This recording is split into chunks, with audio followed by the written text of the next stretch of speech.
Atar Ali was trembling with fear. His hands were cold and sweat dripped down his forehead even though the night air was cool. If he failed to do this job perfectly, he couldn't bear to think what those devils would do to his daughter. Just imagining it made his skin crawl. How could he commit such a great sin? But he had no other way. A girl as delicate as a flower, his niece in all but blood, had respected him for years, loved him like her own uncle. His conscience screamed at him not to do this to her, but his own daughter's honor was more important to him than the honor of his employer's daughter. Besides, these people were rich, they would manage somehow, but Atar Ali was poor. If anything happened to his little Tanya, she would have no choice but to take her own life. Tears welled up in Atar Ali's eyes. He knew that what he was about to do tonight would haunt him for the rest of his life, but today he had to choose his own daughter over his boss's daughter. For the past 10 years, Atar Ali had worked for Subrata Barua. His job was driving. Subrata Barua's wife had died long ago. His family consisted of just 2 daughters. Over the years, Atar Ali had become part of that family, so when those men first approached him with money to do this job, he had threatened to call the police and chase them away. At that time, he had no idea what danger he was about to face. Yesterday night, he returned home from work and found his wife weeping hysterically. Some men had forcibly entered their home and taken his youngest daughter, Tanya. He was about to inform the police when the kidnappers called him.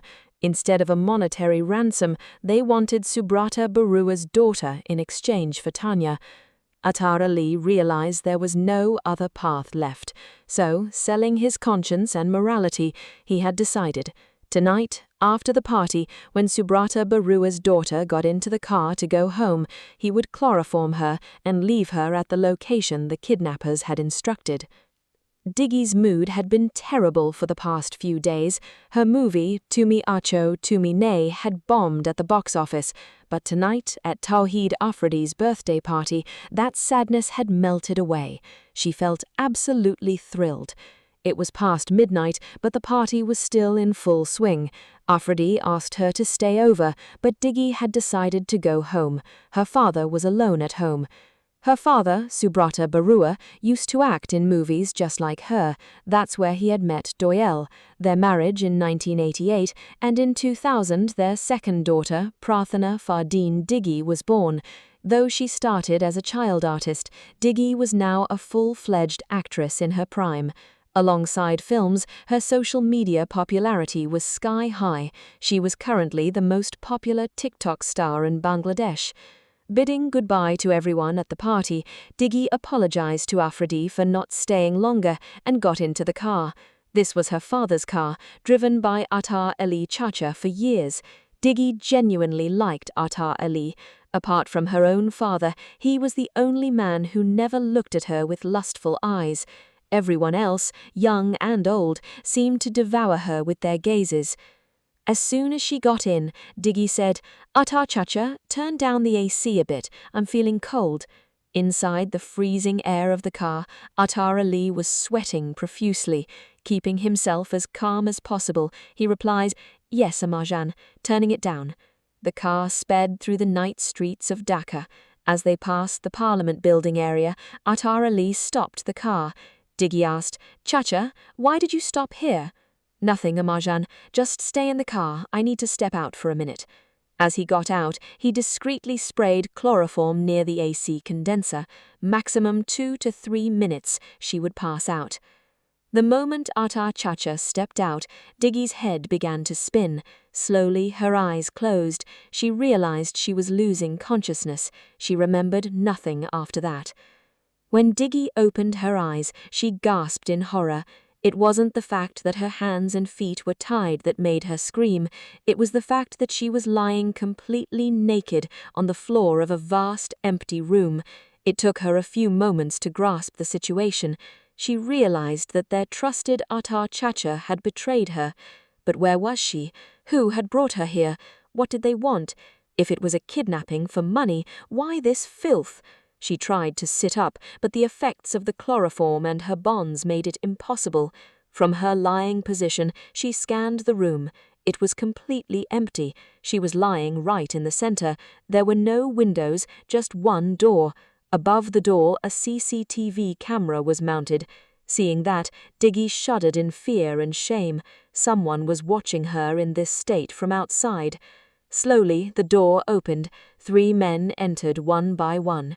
The first was tall, the second was quite fat, and the third was short. "Who are you? Why have you brought me here? Please let me go." None of them said a word. Diggy screamed, "Let me go! Please release me!" Their silence was driving her mad. "My father will give you all the money you want. Please just let me go." A smirk crept across all 3 faces, but they remained silent. "I won't spare any of you. The police will find you. They'll shoot you down like dogs." The short man stepped towards her. Diggy tried to shrink back in fear. The man pulled out a knife and cut the ropes around her ankles. He grabbed Diggy and pulled her to her feet. Hands still bound, she stood completely naked in front of 3 middle-aged men. Though only 21, Diggy had a curvy figure. Her fair, full breasts hung exposed before them. The men were drooling like hungry dogs. She realized what was coming. A cold wave of terror swept through her entire body.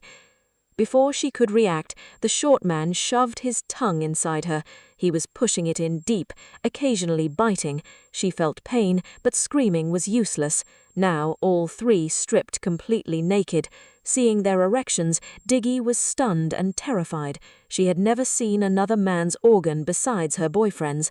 The difference between a young man and these middle-aged brutes was night and day. Their organs were like black pythons, about 8 to 9 inches long, with red, peeled-looking heads.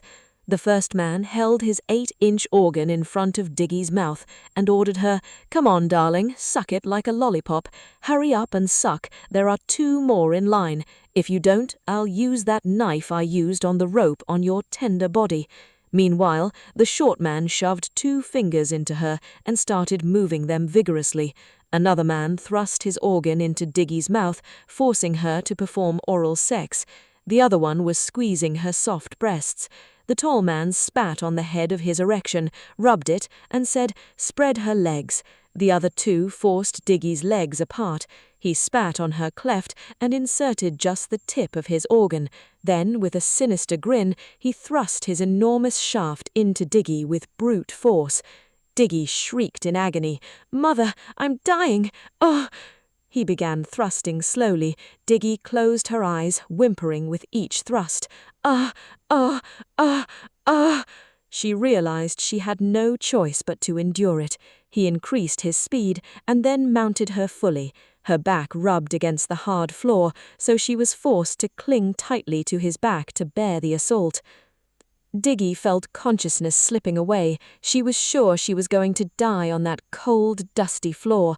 But just as the second man was about to take her turn, a deafening crash echoed through the room. The single door burst open, splintering off its hinges. "Police! Drop your weapons! Hands up!" Floodlights flooded the dark room.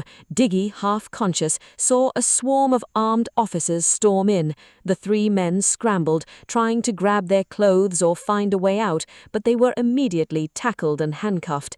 Behind the officers, a frantic figure rushed in. It was her father, Subrata Baruba. He threw his jacket over Diggy's shivering, exposed body and held her tightly, weeping.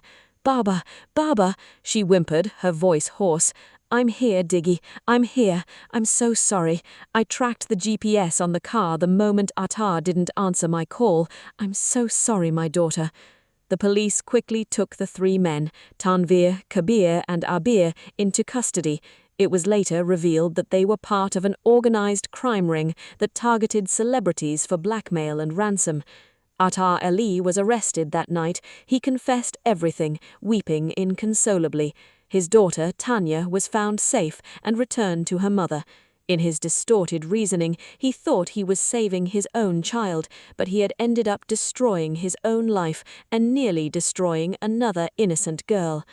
Diggy, however, rose like a phoenix. She understood that the world is full of snakes, but that doesn't mean one stops walking. It just means one learns to watch where they step.